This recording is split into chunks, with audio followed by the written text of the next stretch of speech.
The sports heritage sector, or the retro market, has grown ridiculously big in the past 10 years. It's gone from being absolutely nothing to being a sector that holds everything from the latest adventure bikes like Aprilia's Touareg or Ducati's Desert X to fully fed, super spec'd up roadsters like Triumph's Street Triple RR. But sitting in the middle, the classic, the simple, the cheaper end of it, you've got just some really classy looking bikes that give great performance and don't break the bank. That is exactly where Yamaha's XSR range sits, covering everything from 125s all the way up to their 900. And this is the 2022 model that we've been riding today.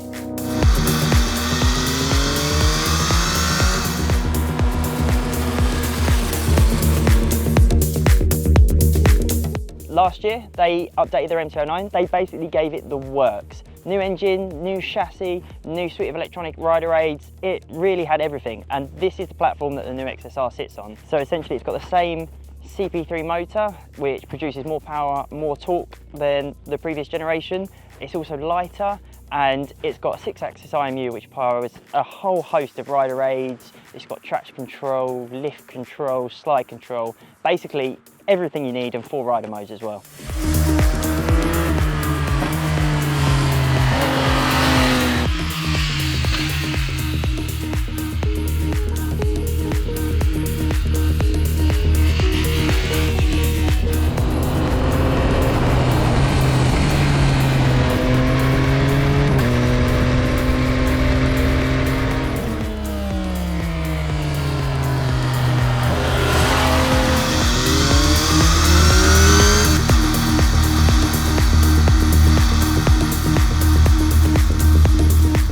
We've been riding today here in sunny Tuscany. We've done over 160 kilometers, and this thing has been really impressive. I wasn't a big fan of the old one, and I wasn't a big fan of the previous generation MT-09, but this thing has come out much better. It's almost like a grown-up MT-09, where the MT-09, it's short, it's sharp, it's aggressive. This is sort of just that little bit softer and calmer. Although the engine's the same and everything's like that, it's slightly softer sprung. It also has the swing arm from the Tracer, so it's got a longer wheelbase, it's longer in general, and it's just that little bit more stable than the MT-09. It doesn't lose any of that sharpness, it's still incredible in the corners. The brakes are really good, although the ABS is quite heavily intrusive if you really want to push on. It does do everything that the 09 does, but in a really nice retro frock.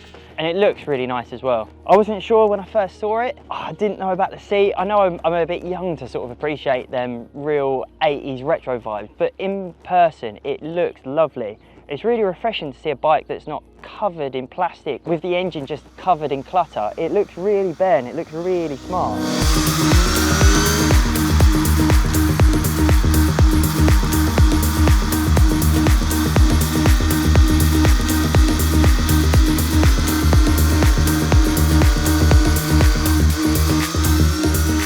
On the flip side to that though, there's a few things that I didn't like. The seat, for starters, is rock hard. On the Tracer, it's really comfortable. On the MT-09, it's fairly comfortable. On this, it is really stiff. After a few hours, you really do feel it. I've got to say as well, the seat height's really low. It's 810 millimeters, which makes it really easy to sort of move about on, really easy to touch the floor. But I did find that because they've elongated that tank, the reach to the bars is actually quite far. So if I was to get this myself, I'm quite small, I would actually probably play around with the bars, moving a bit closer because they're wide, they're quite far. It's an odd feeling. At first, I actually didn't like it. I sat on it, you sit in it rather than on it, and it took me a bit of time to get used to it. But when you sort of get going and you sort of get flowing, it really does make sense. It's just, you feel cool on it. It feels smart. Everything from that rounded headlight at the front to that little scoop of the seat, it just oozes style, and it delivers as much performance as it does style as well. The last XSR900 was okay, but this thing is a whole nother step up. If you're looking at sort of an MT-09, but it's a bit too aggressive for you, it's a bit too edgy, like this offers 99% of the performance. It will take everything you can throw at it. Then Bridgestone S22s will give you grip forever. The chassis is gorgeous, and it's just that little bit calmer, it's that little bit gentler.